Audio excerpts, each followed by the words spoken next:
여러분 안녕하세요. 네, 감정평가 관계법규를 강의하는 최기랑입니다. 네, 우선 오늘 시험 보시느라고 애쓰셨고요. 합격하신 분들은 합격을 축하드리고 또 애석하게 실패를 하신 분은 다음 기회를 또 여러분 기약을 했으면 좋겠습니다. 심심한 위로의 말씀을 전하면서 자, 오늘 감정평가 관계법규 전체에 대한 어떤 총평과 또 앞으로 우리가 수험 준비를 해야 될 방향성 등을 제시하는 그런 시간을 간단히 가질 수 있도록 하겠습니다. 오늘 그 시험 문제를 제가 받아보면서 느꼈던 것은 평소 우리 그 한 5년 정도 지난 그 출제 경향의 틀에서 크게 출제 경향의 변화는 없다 그렇게 느꼈고요.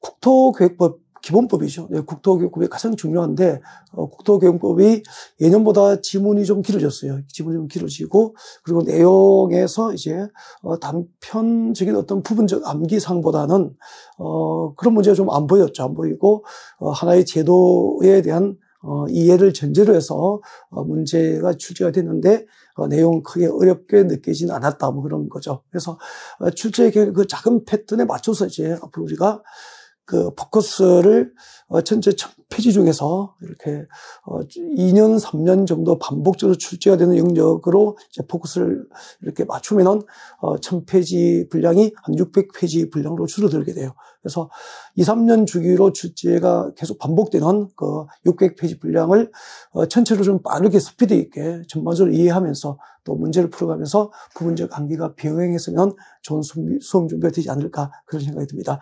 자, 그러면은 네, 국토교육법이 가장 기본법이니까 네, 국토교육법 자 문제 총평을 좀 드리면은 1번의 문제를 제가 봤고요. 네, 도시의 지속 가능성이죠. 네, 그리고 생활 인프라 수준 평가 관련 문제는 저도 당황했거든요. 그동안 20여 년 이상 공인중개사 시험에도 한 번 나오지 않았고요. 또 여러분 아마 이거 1번 문제, 네, 당황하셨으리라 생각 들고요. 괜찮습니다. 또,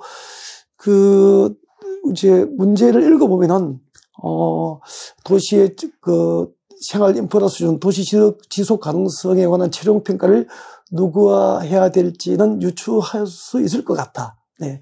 그리고, 광역도시 계획 관련 문제, 그리고 또 도시권 관리계 위반 제한 관련 문제 등은 제가 깜짝 놀랐습니다. 지난번에 저 마지막 80선 특강할 때 뭐 문제 거의 뭐 같은 수준의 문제, 그 문제 같았습니다. 소름 끼칠 정도로. 네. 무난했고요. 평이한 문제들이 많았고, 그 다음에 이제, 국토교육법에서, 또 좀 특징이, 지구단위 계획 관련 문제하고 개발 행위 허가 관련 문제는 진짜 예전 수준이 아니에요. 이거, 상당히 지문도 길어지고 또 그 난이도가 좀 높게 이렇게, 종합적 이해를 전제로 하는 문제가 나왔고요. 앞으로 이제 출제 경향의 변화가 조금 엿보이는 부분이었죠. 그리고, 매수 청구 관련 문제라든지 또 도시군 관리계획 결정권자, 성장관리계획 등은 특강에서 저희가 포커스를 잘 잡아드린 것 같아요. 네.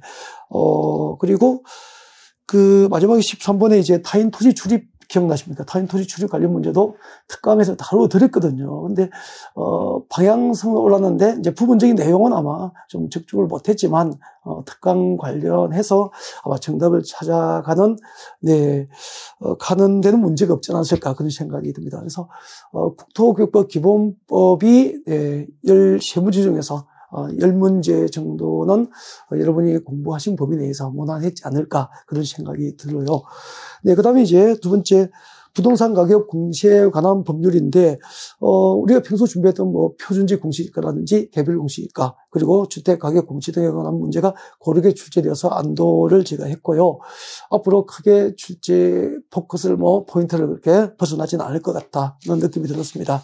자, 그리고, 감정평가 및 감정평가사에 관한 법률이죠. 자, 이거는, 국토교통부 장관이 이제 한국부동산원에 위탁하는 문제가 있었죠. 네, 그것과 관련된 문제를 제외하면 나머지 세 문제는 또 우리가 평소에 준비했던 영역에서 네, 출제가 되었고요. 국유재산법도 입찰 예정 가격 조정, 결정 방법 문제, 한 문제가 좀 의외성이 있었죠. 네, 나머지 세 문제는 우리가 공부했던 영역에서 네, 평이하게 출제가 됐다. 그렇게 보이고요. 건축법이 네 문제인데, 두 문제가 좀 어려웠어요. 네. 평소에 저희들 잘 다루지 않은 조정이라든지 재정에 관련된 문제, 그리고 안전 영향 평가 대상도 단순 암기 사항이기 때문에 제가 이거 특강에 다루지 않았거든요. 그래서 좀 아쉬움이 있었는데, 나머지 두 문제, 대수증 관련 문제라든지 이행 강제금 문제는 특강에서 다뤘던 문제, 이행 강제금 문제는 비슷했죠. 네.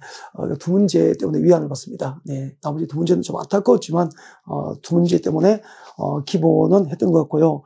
자, 그리고 이제 공간정보 구축 및 관리에 관한 법률하고 부동산 등기법이죠.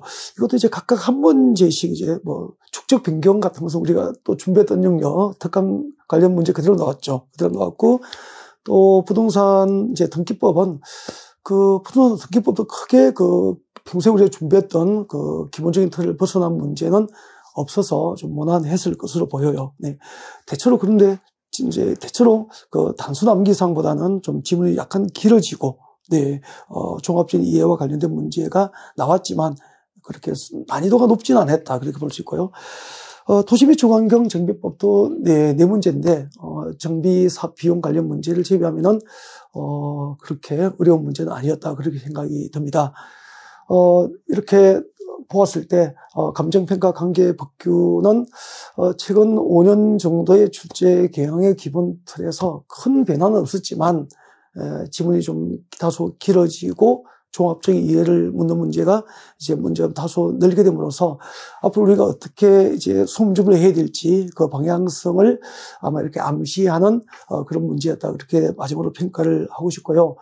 앞으로 저는 2024년 여러분의 감정평가사 1차 시험에서 감정평가 관계법규가 효자 과목이 될 수 있도록 특히 이제 기본법, 이제 국토교육법을 여러분 최소한 3번 정도만 반복해서 강의를 들어주시고요. 그래서 국토교육에서 3번 정도 듣고 이제 어느 정도 이해와 그리고 또 학습에 대한 자신감이 생기면은 나머지 관련 법률은 솔직히 한두 번 정도 듣고 마지막에 문제풀이부터 집중만 하셔도 크게 부담을 갖지 않고 무난하게 준비할 수 있지 않을까 그런 생각이 듭니다. 랜더익과 함께하면은 감정평가사는 합격할 수 있습니다. 네. 2024년도 시험을 준비하면서 여러분과 함께 함께 공부할 수 있는 설렘으로 기다리겠습니다. 여러분, 다시 한 번 더, 합격하신 분들 축하드리고요. 다시 또 이렇게 애석하게 기회를 놓치신 분은 2024년도에 함께 하시죠. 네. 수고하셨습니다. 감사합니다. 여러분 안녕하세요. 네, 감정평가 관계법규를 강의하는 최기락입니다.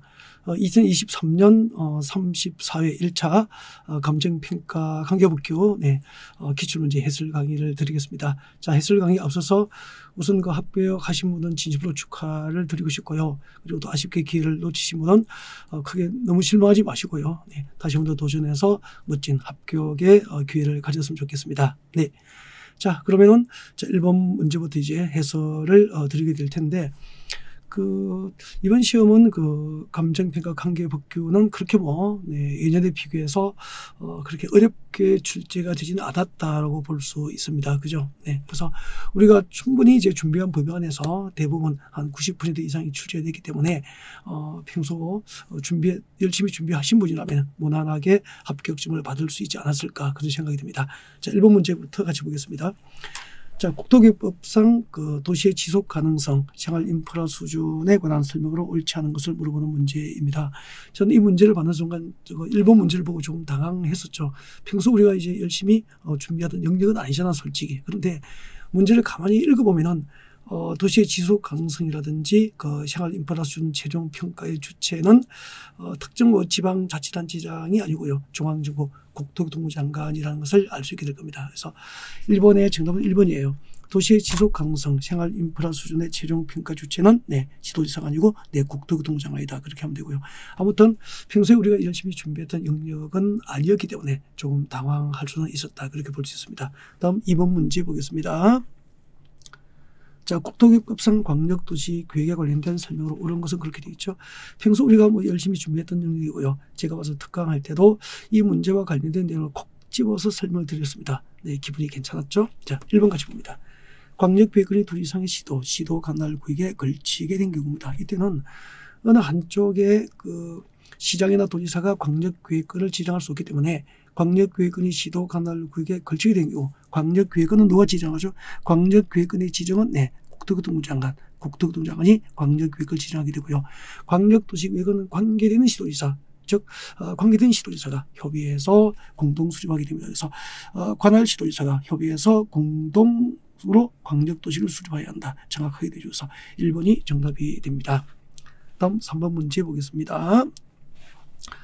3번 문제를 보기 전에 나머지 틀렸죠. 왜 틀렸는지 잠깐 보겠습니다. 자, 광역계획을 지정한 날로부터 2년 지날 때까지 관할 시도지사로부터 광역도시계획 승인 지시가 없을 경우에는 국토교통부 장관이 광역도시계획을 수립한다. 2년이 아니고 몇 년이죠? 3년이죠. 그렇죠.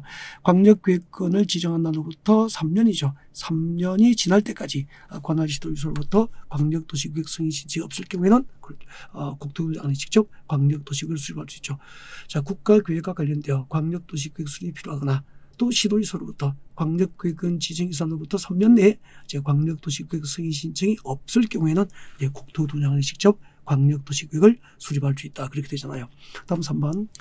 중앙행정기관장이죠. 중앙행정기관장, 시도지사, 시장, 군수단, 시장 또는 군수단, 국토교통부 장관이나 도지사, 광역계획원의 지정권자죠. 광역계획원의 지정권자에게 광역도시계획권의 지정과 변경을 요청할 수 없다 가지고 있다. 그렇게 해야 되죠. 4번. 도지사가 시장 군수의 요청에 의해서 관할 시장 군수가 공동으로 광역도시계획을 수립한 경우에는 자, 이때는 도지사가 수립했지만 국토교통부 장관의 승인 대상입니까? 제외입니까? 제외. 시장 군수의 요청으로 시장 군수와 공동으로 도지사가 광역도시계획을 수립한 경우 광역도시계획은 국토교통부 장관의 승인 대상에서 제외가 됩니다. 이것도 아마 특강 시간에 꼭 집어서 설명을 드린 거였어요. 5번. 국토교통부 장관, 시도지사, 시장 군수가 기초조사 정보 체계를 구축한 경우에는 몇 년마다 그렇죠. 5년마다 변동 상황을 확인하고 이를 광역도시계획에 반영하도록 기초조사 결과에 반영할 수 있도록 그렇게 하고 있죠. 네, 정답은 1번이었습니다. 무난했죠. 다음 3번 문제. 자, 국토계획법상 주민이 도시군관리계획 위반권자에게 도시군관리계획 위반을 제한할 수 있는 사항을 모두 고른 것은 이것도 특강 시간에 제가 문제를 만들어 봤던 거고요. 진짜 지금 2번, 3번은 그대로 적중이잖아요. 자, 시가와 조정구역의 지정과 변경은 주민 제한 대상 아니죠. 니은번 기반시설 설치 정비 개량 그리고 지구단위 구역 수립과 변경 그리고 니을번의 입지 규제 취소구역의 지정과 변경은 주민 제한 대상이 될 수 있죠. 그래서 니은, 디귿, 리얼 그렇게 해서 4번이 정답이 됩니다. 그 다음에 4번 문제 보겠습니다. 자, 국토계획법상 용도지역과 용적률 지대한도의 연결이 옳은 것을 고르십시오라고 되어 있습니다.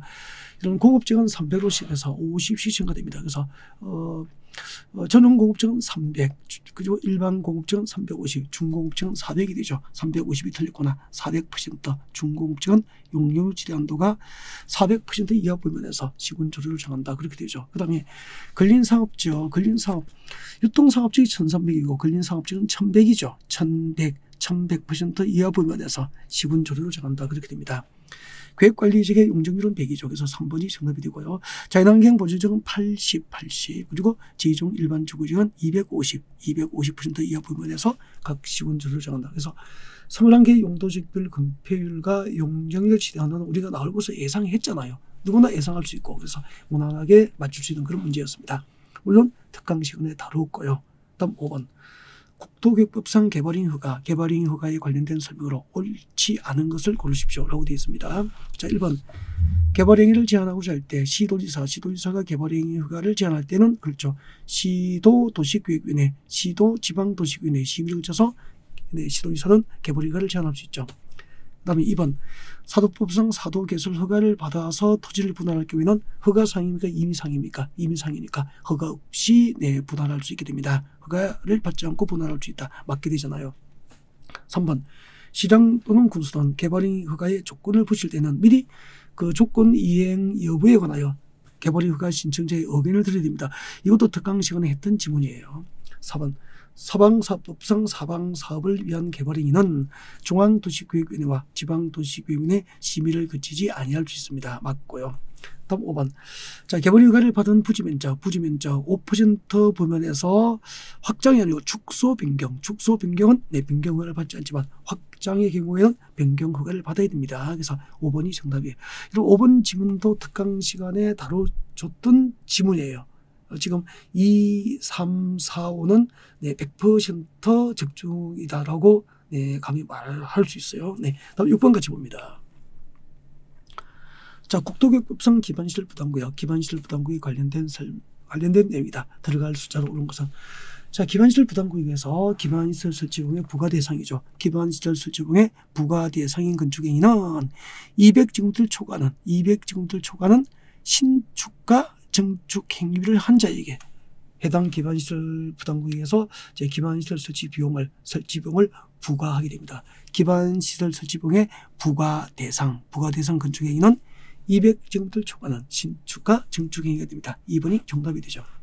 다음 7번. 국토교육법상 도시군계획시설 부지 매수 청구에 관련된 설명으로 옳지 않은 것은 1번. 자, 매수 청구를 한 토지 소유자는 매수무자가 그 토지를 매수하지 않기로 결정한 경우, 이런 매수하지 않기로 결정했으니까 매수 거부가 되죠. 매수 거부가 됩니다. 이 매수 거부가 있거나 매수 지연 시에는 그 장기 미집행 도시군 계획시설 부지에서 네, 일정한 개발행위가 허가됩니다. 그때 허가될 수 있는 개발행위가 몇 층이죠? 3층 이하죠. 3층 이하 단독주택 허가될 수 있죠. 3층 이하의 단독주택, 그리고 3층 이하인 제1종 근린생활시설, 그리고 제2종 근린생활시설이 허가될 수 있다. 그렇게 됩니다.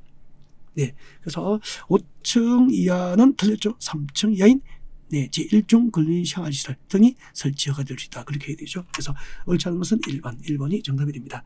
나머지는 옳은 지문이죠. 그래서 나머지는 더 이상 읽지 않겠습니다. 네. 그 다음에 이제 6번하고 7번도 특강 시간에 다뤘던 건데요. 네, 계속 말씀드리면 또 여러분이 거부할 수도 있잖아요. 그래서 나중에 이제 별도로 여러분이 기회가 되면 한번 맞춰 보셨으면 좋겠고요. 이제 더 이상 언급은 하지 않겠습니다. 네. 그 다음에 네, 8번 문제를 같이 볼까요? 네. 국토교육법상 지구단위 계획이죠. 지구단위 계획에 관련된 설명으로 옳지 않은 것은, 자, 도시적 안에서 지구단위 계획구역의 지정 목적이 한옥마을 보존과 차없는 거리 조성을 목적으로 한다면, 여러분, 지구단위 계획구역의 지정 목적이 한옥마을 보존과 차없는 거리 조성이 목적이라면은 주차장법상 자동차가 들어오지 않는 지역이 되어버리잖아요. 그러면은 당연히 주차장법상 주차장을 설치하게 할 필요가 없죠. 그래서 지구단위 계획구역의 지정 목적이 한옥마을 보존을 목적으로 하거나 차 없는 거리 조성을 목적으로 하면은 주차장법상 주차장 설치 기준을 그렇죠. 100%까지 완화해 적용해 줄 수 있습니다. 1번은 5가 됩니다. 2번. 주민이 입안을 제한한 지구단위 계획에 관한 도시군관리계획 결정이 고시되면은 그다음부터 몇 년이죠? 5년이죠. 주민이 입안 제한한 지구단위 계획이 실제로 제 지구단위 계획으로 결정 고시가 되면은 그 결정 고시로부터 5년 내에 네, 관련 인허가 등을 받고 사업가 공사에 착수를 해야 되고, 자, 5년 내에 사업에다 공사에 착수하지 않으면 5년이 되는 날에 다음 날 지구단위 계획구역의 지정에 관한 도시군 관리계획 결정은 그 효력을 잃게 됩니다. 그래서 자, 3년이 아니고 5년이죠. 정답은 2번이 정답이 됩니다. 자, 틀린 것 위주로 해설을 드릴게요. 그래서 2번 지문이 틀리기 때문에 정답은 2번이 됩니다. 다음 9번 문제로 가겠습니다. 자, 국토교육법상 도시군관리계획 결정권자가 입지규제 취소구역으로 지정할 수 있는 지역에 해당하지 않는 것은 그렇게 되어 있네요. 9번. 자, 1번. 3개 맞죠? 3개 이상의 노선이 교차하는 대중교통 결절지로부터 1km 이내에 위치한 지역은 그렇죠. 입지규제 취소구역 지정 대상 맞습니다.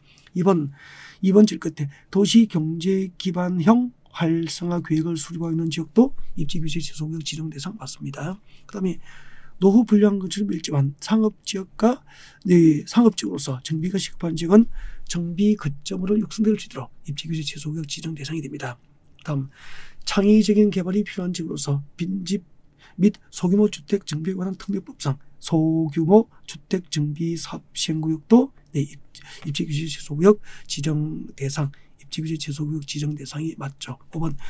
도시군 기본계획상 도심과 부도심 맞습니다. 네, 3번이 틀렸구나. 네, 주거지역과 상업지역 아니고 주거지역과 공업지역입니다.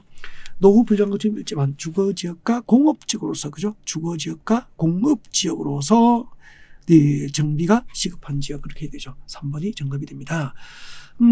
평소에 이제 이 부분도 아마 바꿔서 출제할 것이라고 예상을 해서 수업 시간에 언급을 드렸던 영역이에요. 네, 8, 9번의 정답은 3번입니다.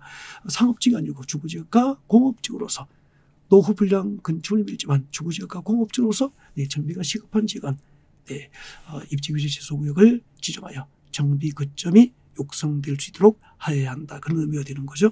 다음 10번. 자, 국토교육법상 성장관리계획에 의무적으로 포함되어야 할 사항이 아닌 것은 그렇게 되어 있습니다. 네. 자, 성장관리계획은 그 녹지적, 관리적, 농림적, 자연환경 보존적인 성장을 관할 시청 군축이 관리하기 위해서 성장관리계획구역이 지정되고 그 성장관리계획구역이 지정되면 그 지정 목적을 달성하기 위해서 성장관리계획이 수립되죠. 그 성장관리계획구역 안에 그렇죠. 기반시설 배치 규모에 관한 사항이라든지 그다음에 그 기반시설 부담구역 안에 블록별로 어떤 건축물의 건축을 허용할 건지 건축물의 용도 제한이나 건폐율, 용적률, 환경관리계획과 경관계획에 관한 사항 네, 등을 성장관리계획으로 결정하게 됩니다. 건축물의 디자인에 관한 사항은 성장관리계획과 거리가 멀죠. 정답은 3번입니다. 다음 11번 문제 보겠습니다. 자, 국토교육법상 도시군계획시설 사업의 단계별 집행계획에 관한 설명으로 옳은 것은 그렇게 되어 있습니다. 자, 국토교통장관은 단계별 집행계획의 수립 출제가 될 수 있다 맞습니다.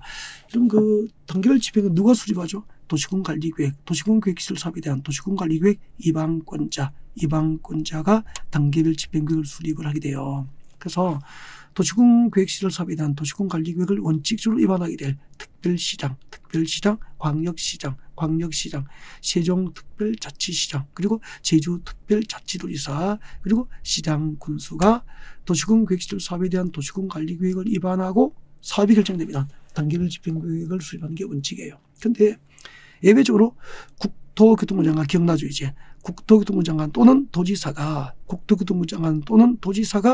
도시군계획시설 사업에 대한 도시군관리계획을 위반한 경우에는 예외적으로 국토교통부 장관 또는 도지사가 단계별 집행계획을 수립을 할 수 있게 돼요. 그래서 1번 국토교통부 장관도 단계별 집행계획에 수립 수주가 될 수 있다. 맞습니다. 그래서 1번이 정답이 되죠. 2번 왜 틀렸을까? 도시및 주거환경정비법상 도시군관리계획 결정이 어제되는 경우에는 그 도시군관리계획 결정고시로부터 2년 내에 단계별 집행계획 수립해야 됩니다. 본래 단계별 집행계획은 그 도시군계획시설 사업 결정고시로부터 3개월 이내에 수립하는 게 원칙이에요. 단 도시군관리계획 결정이 어제되는 사항이 도시군관리계획 결정이 어제되는 경우에는 그 사업 결정고시로부터 2년 내에 수립하는 예외가 인정이 됐었죠. 3번 단계별 집행계획은 1단계 집행계획과 2단계 집행계획으로 구분되고요. 3단계 집행계획은 존재하지 않습니다. 그래서 3번 틀렸고요. 4번 3년 이내에 시행하는 도시군계획시설 사업은 1단계 집행계획에 포함되고 3년 이후에 시행하는 도시군계획시설 사업이 2단계 집행계획에 포함되잖아. 그래서 단계별 집행계획은 1단계 집행계획과 2단계 집행계획으로 구분해서 수립을 하게 됩니다. 다음 5번 단계별 집행계획이 공고되면 변경할 수 없다가 아니고 단계별 집행계획은 변경될 수 있다. 그죠? 네. 그 계획대로 예산 확보, 재원 조달 등이 이제 되지 않거나 이렇게 사업 시행상 문제가 발생했을 경우에는 단계별 집행계획은 언제든지 수정이 가능했었습니다. 그래서 단계별 집행계획 공고되면 변경할 수 없다가 아니고 있다. 그렇게 하셔야 되죠. 12번이에요. 자, 국토교육법상 도시군계획시설 사업에 관한 설명으로 옳은 것을 찾는 거죠. 자, 1번 대도시시장이 작성한 도시군계획시설 사업에 대한 실시계획은 국토교통부 장관의 인가를 받아야 한다라고 되어 있네요. 그럼 대도시시장이 그 실시계획 인가권자가 되잖아. 도시군계획시설 사업 절차에서. 그죠? 그래서 본인에게 인가를 받을 필요가 없죠. 그래서 대도시시장이 작성한 실시계획은 인가를 받을 필요가 없습니다. 그 국토교통부 장관으로부터 도시군계획시설 사업 시행자로 지정을 받은 자, 국토교통부 장관으로부터 지정을 받은 자가 실시계획을 작성하면은 그 실시계획은 국토교통부 장관으로부터 인가를 받아야 돼요. 그 다음에 그 밖의 시행자죠. 그 밖의 시행자, 국토교통부 장관으로부터 지정받은 자가 아닌 그 밖의 시행자가 작성한 실시계획은 누구로부터 인가를 받죠? 그렇죠. 시도지사, 그리고 대도시는 대도시시장, 대도시시장으로부터 실시계획 인가를 받아야 되기 때문에 대도시시장이 그 자체가 인가권자잖아. 그 인가권을 가진 대도시시장 실시계획을 작성하고 인가하지 않더라도 법적 효력이 완성된다. 그렇게 보시면 돼요. 그래서 대도시시장이 작성한 도시군 계획설 사업에 관한 실시계획은 국토교토부 장관의 인가 대상이다. 틀린 거잖아요. 다음 2번. 도시군 계획설 사업이 둘 이상의 시 또는 군, 시 또는 군의 관할구에 걸쳐 시행될 경우에는 국토교토부 장관이 시행자를 정하는 게 아니고 이 시 또는 군이니까 그 상급청은 관할 도지사가 되겠죠. 그래서 관할 도지사가 시행할 자를 정하게 됩니다. 틀렸죠? 3번. 도시군 계획설 사업의 대상 시설을 둘 이상으로 분할해서 도시군 계획설 사업을 시행할 수 있다 없다? 없다. 도시군 계획설 사업은 효율적으로 효율적인 사업 추진을 위해서 필요한 경우에는 사업 대상 지역을 둘 이상으로 분할해서 분할 시행이 가능합니다. 분할 시행할 수 있다다. 그죠? 그 다음에 4번. 한국토지도공사가 도시군 계획설 사업 시행자로 지정을 받기 위해서는 자금 조달 계획은 포함되지 않는다. 틀렸습니다.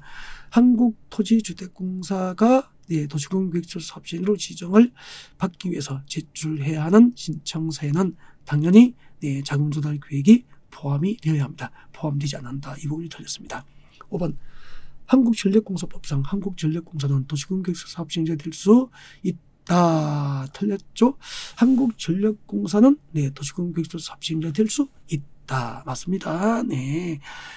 왜냐하면은 우리 그 행정직이 아닌 시행자, 그죠? 도시군 계획설 사업은 원칙적으로 관할 시장, 군수가 사업 시행자가 되잖아요. 국가계획과 관련되면 국토교토부 장관이 시행자가 되죠. 광역도시계획과 관련된 사업은 그 관할 도지사가 사업 시행자가 되죠. 그 밖의 시행자는 국토교토부 장관, 시도지사, 시장군수로부터 지정을 받은 자는 사업 시행자가 될 수 있기 때문에 한국전력공사법상 한국토지주택공사도 국토교토부 장관이나 시도지사 등으로부터 시행자로 지정을 받은 경우, 시행자로 지정을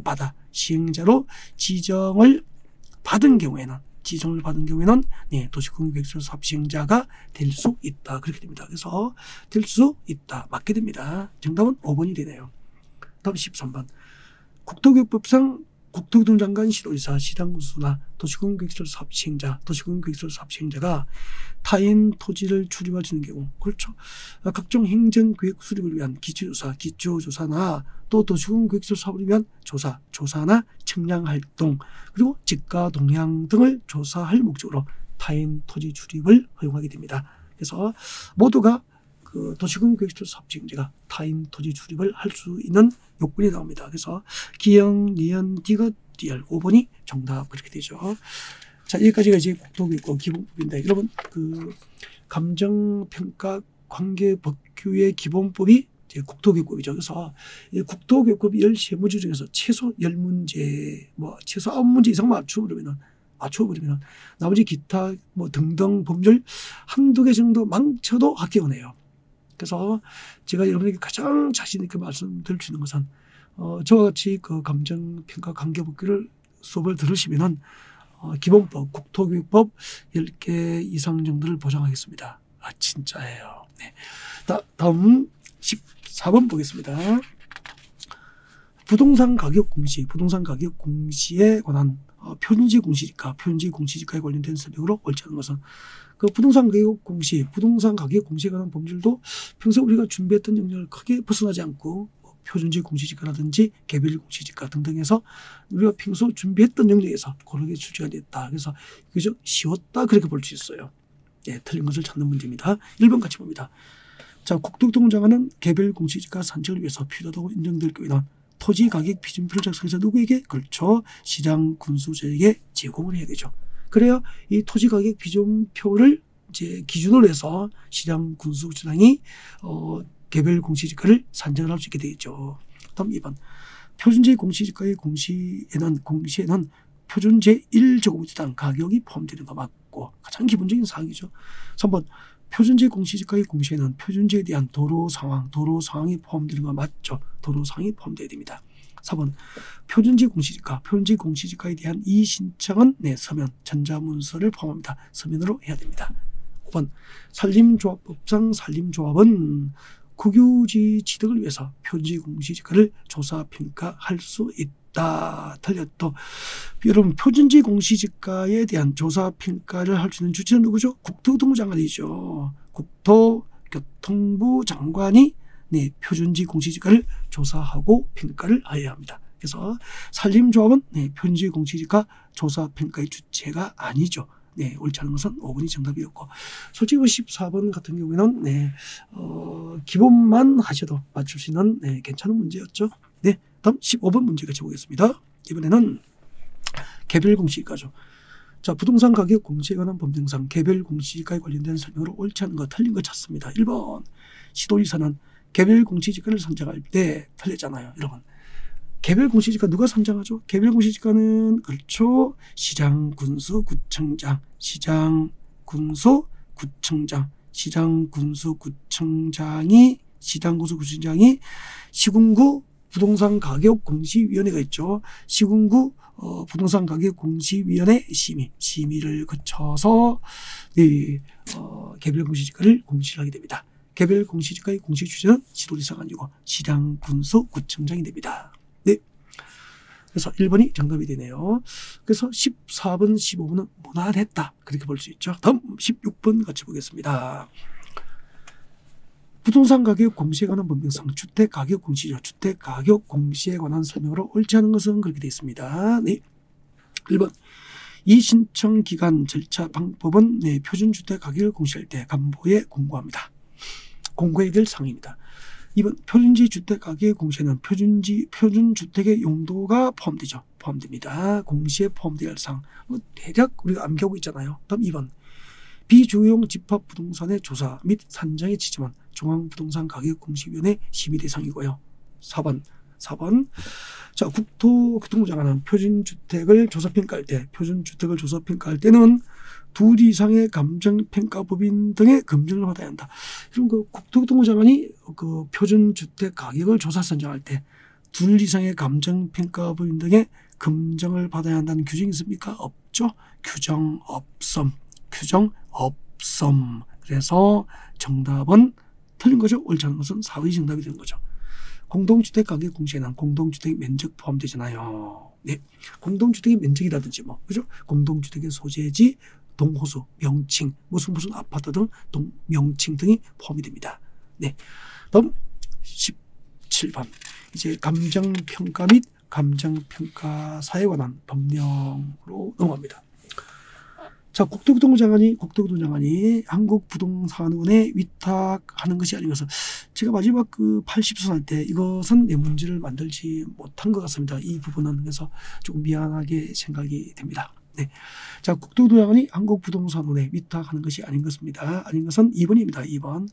2번의 감정평가서 원본과 관련된 서류 보관에 관한 사항은 그 업무를 협회에 네, 위탁할 대상이에요. 그래서 한국부동산원에 네, 위탁할 업무에 해당하지 않습니다. 그래서 2번이 정답이 돼요. 다음 18번이죠. 자, 감정평가 및 감정평가사에 관한 법령상 과징금에 관련된 설명입니다. 과징금은 우리 정리를 네, 했는데 그렇게 제가 강조를 드린 부분은 아닌 것 같습니다. 네, 그래서 네, 조금 아쉬움이 있으신 분이 좀 많을 것 같아요. 네. 자, 감정평가법인에 대한 가징금 부과 처분의 경우 가징금 최고액은 얼마죠? 5억입니다. 5억이고 두 번째, 가징금 납부 의무자가 가징금을 분할 납부하려면 납부기한 10일이죠. 10일 전까지 예, 국토교통부장에게 신청을 해야 됩니다. 그리고 가징금을 납부기한까지 납부하지 아니한 경우에는 납부기한의 다음 날부터 가징금을 납부한 날의 전날이죠. 가징금을 납부한 날의 전날까지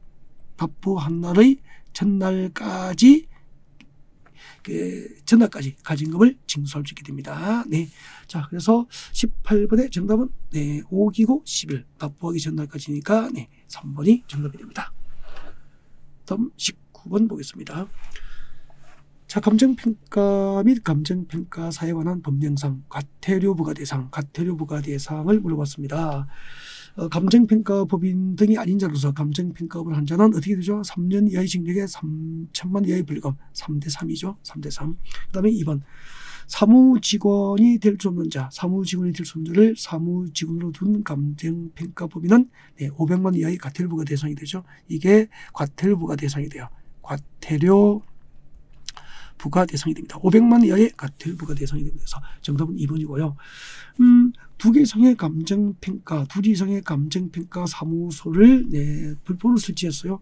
1대1이죠. 1년 이하의 징역에 1천만 이하의 벌금. 그 다음에 나머지 다 마찬가지죠. 구비 서류를 거짓으로 작성해서 감정평가사 등록을 한 사람, 감정평가사 자격증 대회를 알선한 사람 전부 1대1입니다. 1년 이하의 징역에 1천만 이하의 벌금.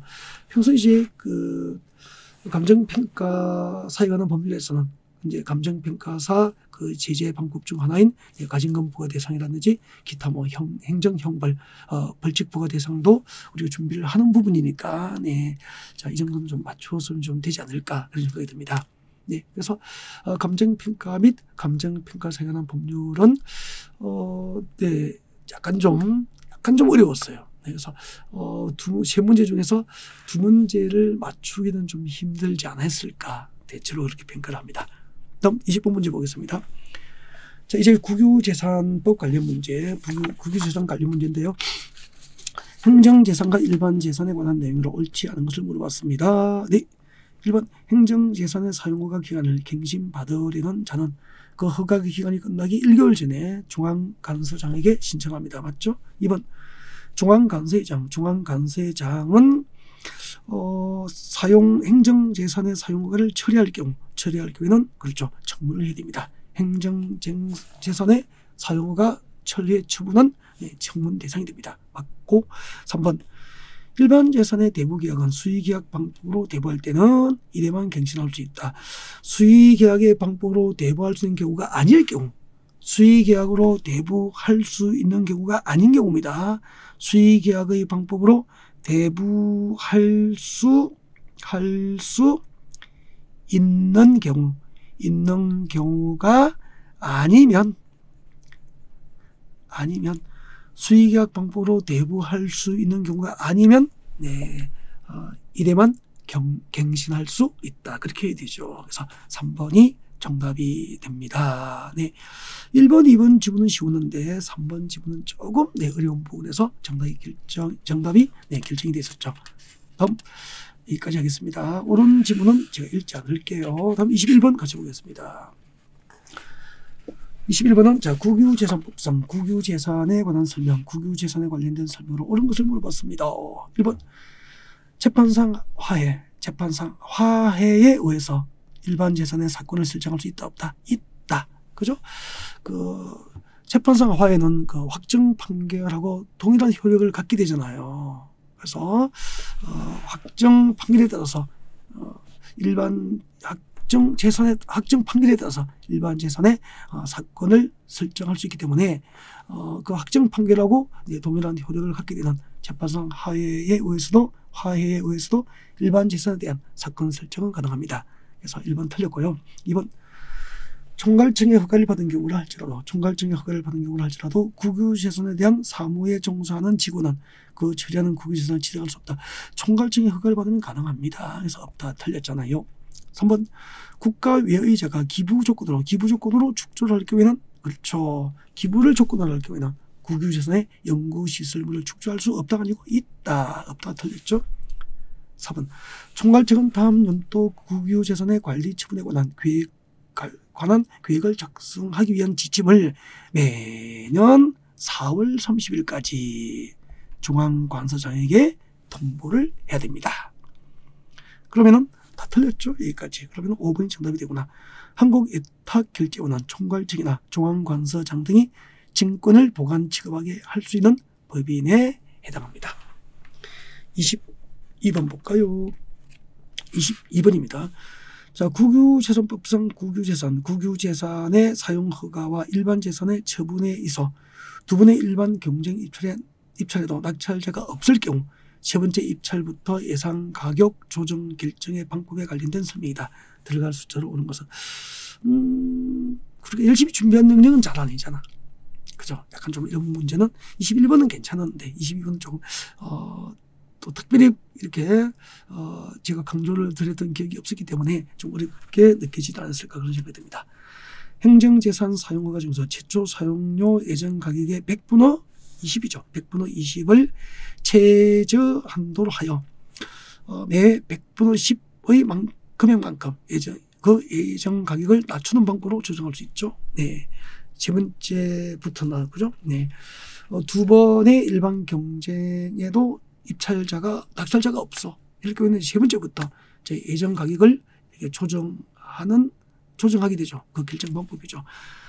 자, 그 다음에 두 번째, 일반 재산 처분의 경우, 자, 최초 매각 예정 금액의 100분의 50을 최저 한도로 하여 매회 100분의 10 금액만큼 그 예정 가격을 낮출 수 있게 됩니다. 네.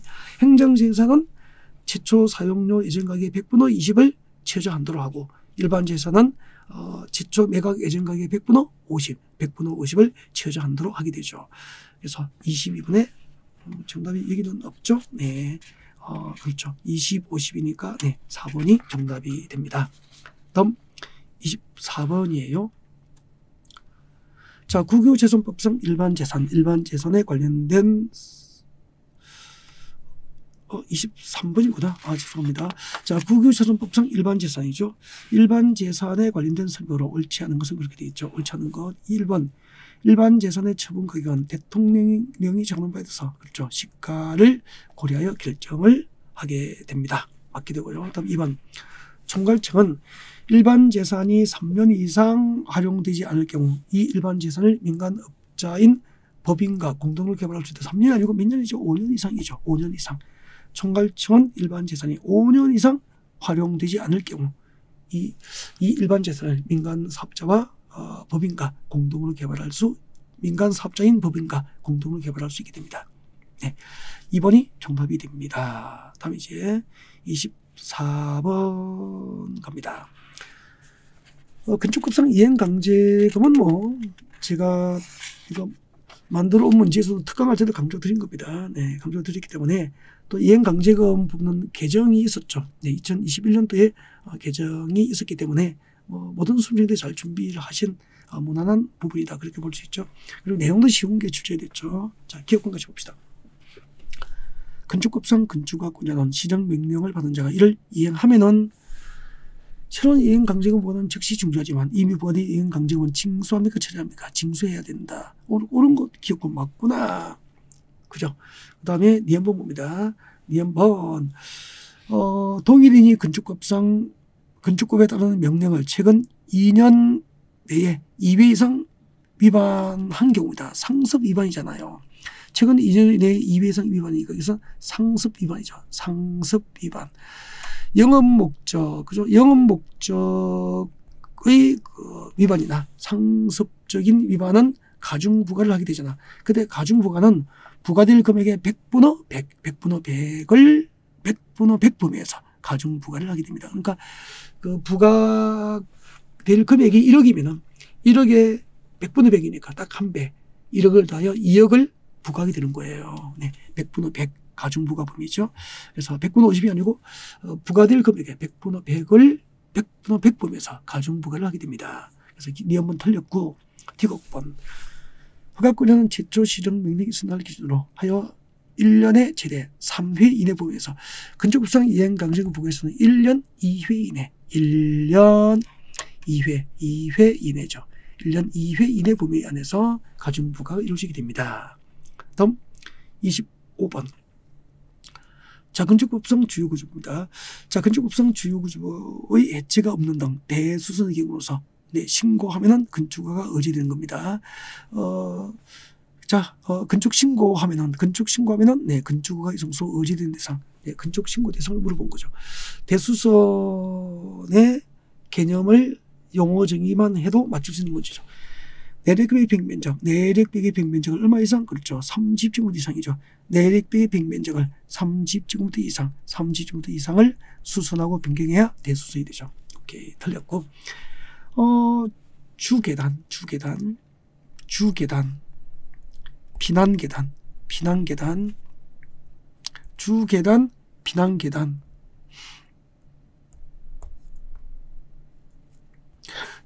비난계단, 특별 비난계단이죠. 특별 비난계단을 수선하는 것은 대수선이죠. 그래서 특별 비난계단 수선 신고하면은 건축허가를 받으면서 의제되는 대수선에 해당합니다. 그래서 2번이 정답이죠. 3번에 번호는 2개 가지고 몇 개? 3개 이상 수선이 되죠. 지붕틀도 3개 이상, 그죠? 기둥도 3개 이상을 수선해야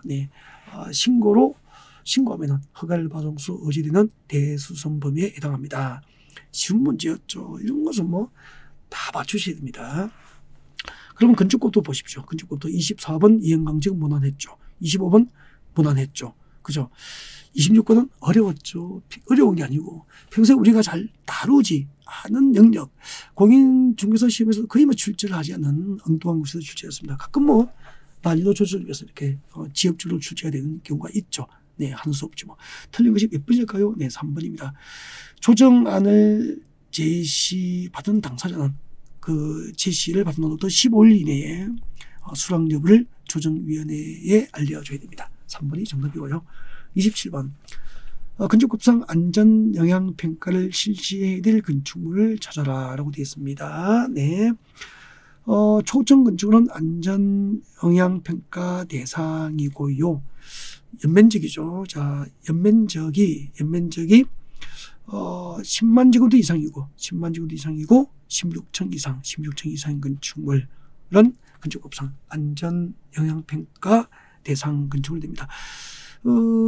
제가 특강 시간에 암기하십시오라고 하지는 않은 문제입니다. 네, 여기까지. 그래서 건축법은 4문제 중에서 2문제는 아주 쉽게 나왔고 2문제는 조금 지역적으로 평소 자주 출제하지 않는 영역에서 출제가 이루어졌구나, 그렇게 볼 수 있습니다. 기타 등등은 이렇게 2문제 절반만 맞춰도 국토교육법, 그죠? 기본법이 되어 있다면 상관이 없죠.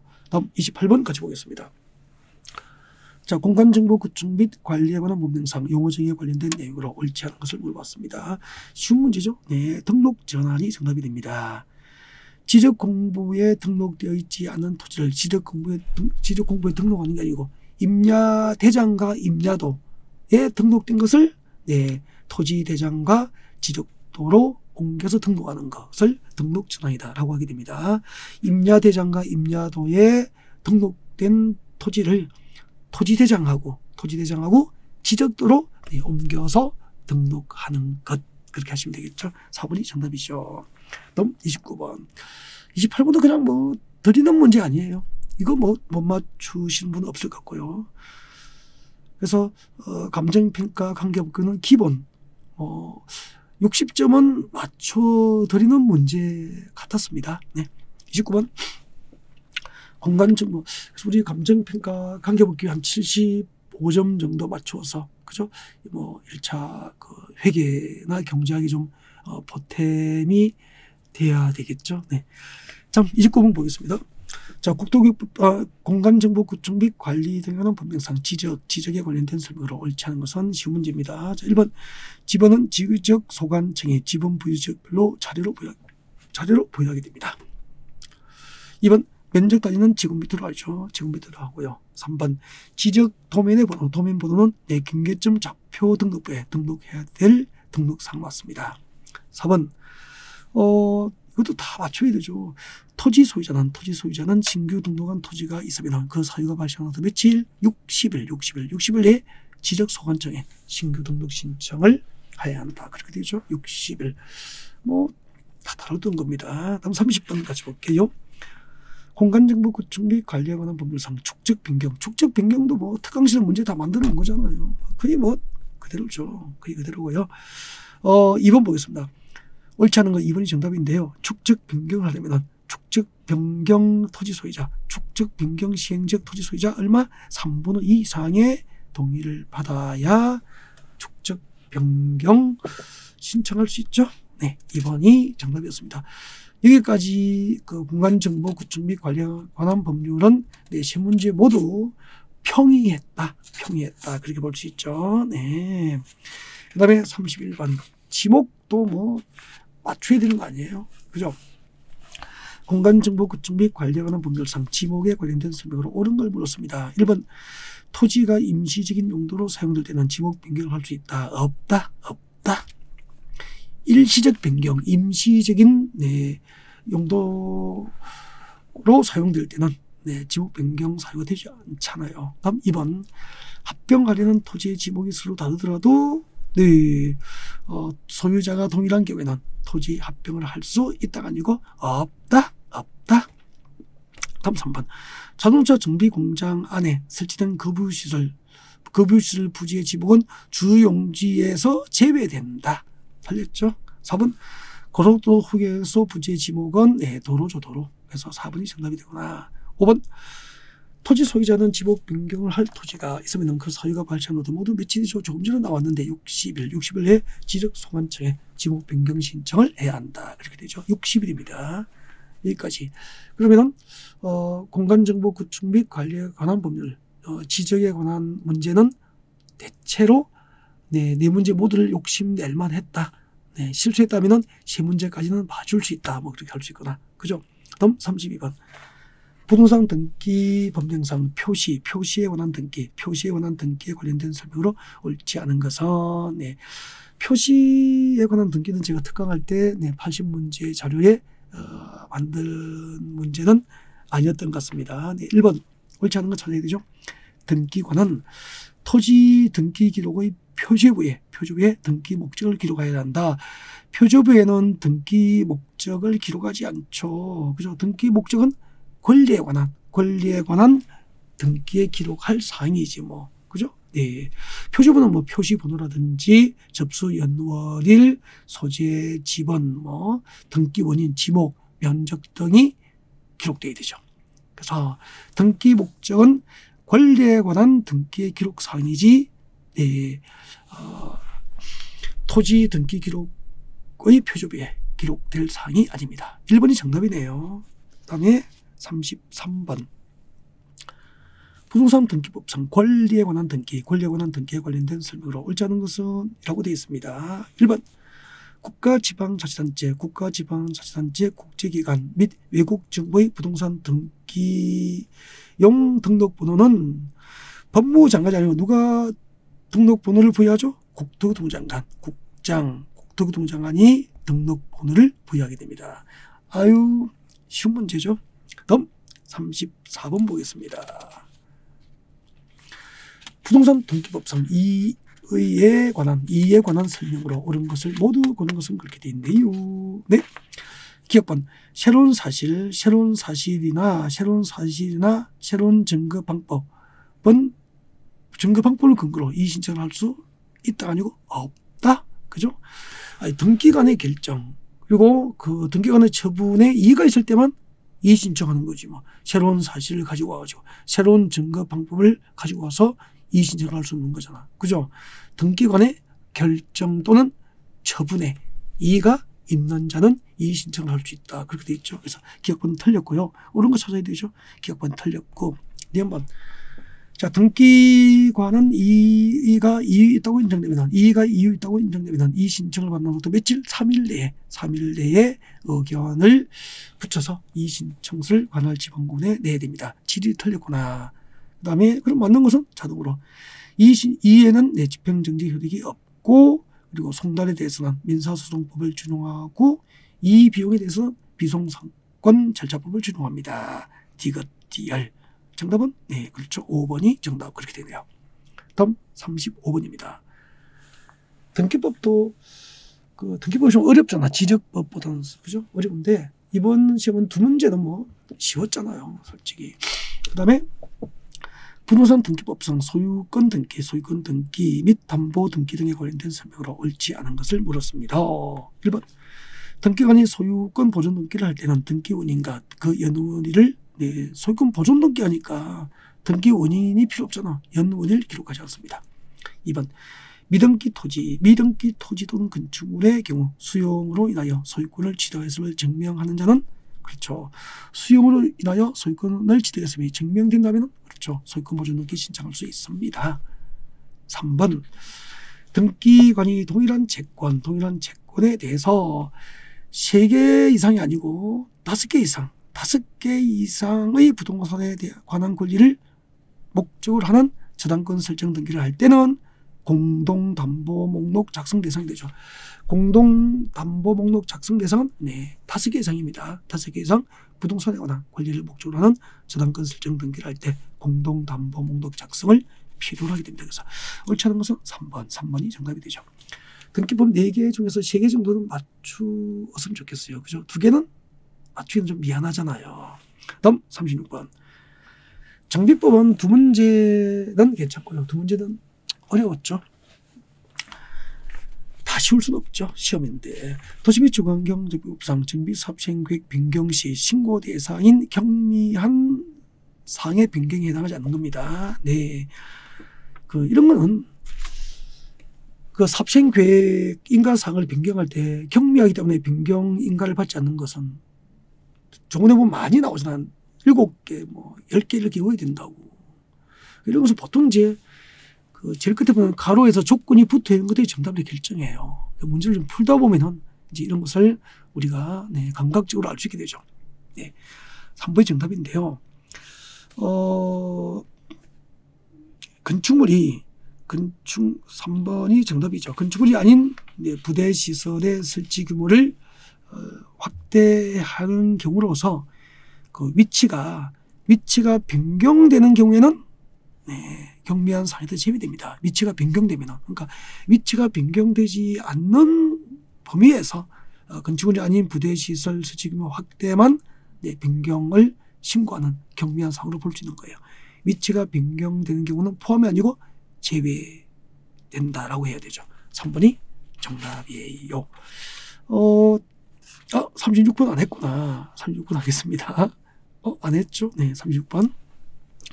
도시 및 주거환경정비법상 정비조합에 관련된 설명으로 오는 것은 정비조합은 늘 정비법에서 그죠? 용어 정의만큼 중요하잖아요. 네. 평소에 열심히 준비했던 영역이죠. 1번 조합이 정관의 기재사항인 조합 임원의 수를 변경할 때는 시장 군수로부터 변경을 받아야 됩니다. 네, 1번은 맞게. 아닌데 조합이 정관의 기재사항인 조합원 수를 변경할 때는 시장 군수 등의 인가만 받아서는 안 되고요. 조합원 과반수의 찬성을 얻어야 되죠. 그렇죠? 조합원 과반수 찬성. 조합원 과반수 찬성을 얻어 시장 군수로부터 인가를 받아야 되죠. 네. 그래서 1번 틀렸고 2번 건설되는 건축물의 설계 개요를 변경합니다. 자, 건설되는 건축물의 설계 개요를 변경하려면 조합총회 의결을 거쳐야 할 사항이 있죠. 네. 이런 것은 대의원회에서 결정할 수 있는 사항이 아니잖아요. 총회 의결을 거쳐야 됩니다. 그래서 옳은 것은 36번의 정답은 2번인데 조합에 관련된 문제인데 상당히 좀 까다롭게 나왔구나. 그죠? 3, 4, 5번은 우리가 열심히 준비했던 영역인데 1번하고 2번은 조금 지나치게 지엽적으로 들어갔기 때문에 1번, 2번 때문에 좀 걸려 들었을 것 같아요. 네. 3번 왜 틀렸을까? 토지 등 소유자의 숫자가 100인을 초과할 경우 조합에 드는 이사의 수는 5인, 7명이 아니고 5명 이상으로 한다. 조합 임원의 임기는 3년 이하 부면에서 정관으로 정하되 연임할 수 없다가 아니고 연임할 수 있다. 그렇게 해야 되죠. 그 다음에 5번 조합의 대의원회는 조합은 10분의 1 이상으로 구성을 하되 조합장이 아닌 조합 임원도 대의원이 될 수 있다가 아니고 조합장이 아닌 조합의 임원은 대의원이 될 수 없다. 그러니까 그 임원 중에서는 조합장만 대의원의 임원이 될 수 있는 거야. 대의원이 될 수 있는 거예요. 네. 그래서 조합장이 아닌 조합의 임원은 대의원이 될 수 없다. 그렇게 해야 돼요. 네. 그래서 그런 것은 2번이 정답이었는데, 정비법은 36번, 37번, 두 문제 다 만만하잖아요. 그런데 미안했던지 3번에 그냥 점수를 준 거죠. 읽으면 되죠. 38번 문제는 그냥 읽으시면 될 것 같아요. 시장 구조 등이 아닌 사업 시행자가 정비 사업을 시행할 경우에 사업 시행 계획서에 정관 등과 그 밖에 국토교통운행이 정하는 서류를 첨부해서 시장 군수 등에 제출하고 사업 시행 계획을 인가를 받아야 되죠. 그 다음에 시장 구수 등이 아닌 사업 시행자가 정비 사업 공사를 완료한 때는 대통령령이 정하는 방법과 절차에 따라서 시장 구수로부터 준공 인가를 받게 되죠. 네, 그래서 둘 모두 인가가 들어가면 됩니다. 그러면 정답은 4번이 정답이 되지요. 다음 39번입니다. 옳지 않은 거. 옳지 않은 것은 네, 5번이에요. 왜 틀린지만 말씀드릴게요. 5번인데 시장 구수 등은 시장 구수 등이 아닌 사업 시행자가 시행하는 정비 사업의 정비 계획에 따라서 설치하는 임시 거주 시설에 대해서는 그 건설 비용의 전부를 부담하게 하는 게 아니고 전부 또는 일부, 전부 또는 일부를 부담할 수 있다. 그렇게 되죠. 오케이. 전부 또는 일부를 부담하게 할 수 있다. 5번이 정답이에요. 자, 다음은 40번이고요. 동산 채권 등의 담보에 관한 법령상 동산 담보권에 관한 설명으로 옳은 걸 묻습니다. 자, 1번. 참고증권이 작성된 동산을 목적으로 담보등기를 설정할 수 있다 없다? 없다. 네, 2번. 담보권 설정자의 그 사업자 등록이 말소된 경우 그에 따라서 이미 설정된 동산 담보권도 소멸한다. 틀렸습니다. 그 담보권 설정자의 사업자 등록이 말소된 경우에도 네, 이미 설정된 동산 담보권에는 효력을 미치지 않는다. 네, 효력에 설정된 동산 담보권의 효력에 영향을 미치지 아니한다. 소멸한다. 틀렸죠? 네. 그다음에 3번. 동산 담보권의 행위에 의한 사유로 담보 목적물의 가액이 현저히 증가된 경우 담보 목적물의 일부를 반환받을 수 있다. 틀렸습니다. 동산 담보권 설정자의 행위에 의한 사유로 담보 목적물의 가액이 현저히 증가된 경우 담보 목적물의 일부를 반환받을 수 있다. 없다. 그다음에 4번. 동산 담보권의 효력은 네, 담보 목적물에 대한 압류가 있은 후에 담보권 설정자가 그 담보 목적물로부터 수취할 수 있는 네, 과실에 미치게 됩니다. 네, 그래서 4번이 정답이 되죠. 네, 다음 5번.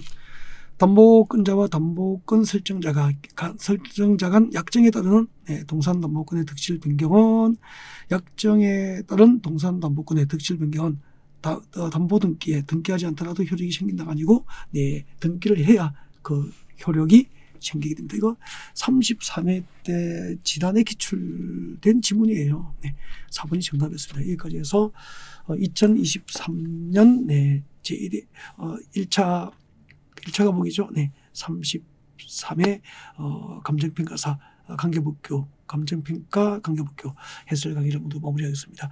자, 여러분 해설 강의 들으시느라고 고생 많으시고요. 혹시 네, 실패하신 분이라면 네, 랜드니까 다시 한 번 더 띄고요. 다시 한 번 더 준비하셔서 멋지게 합격의 결과물을 만들어 내시는 모습 보고 싶습니다. 수고하셨습니다. 네.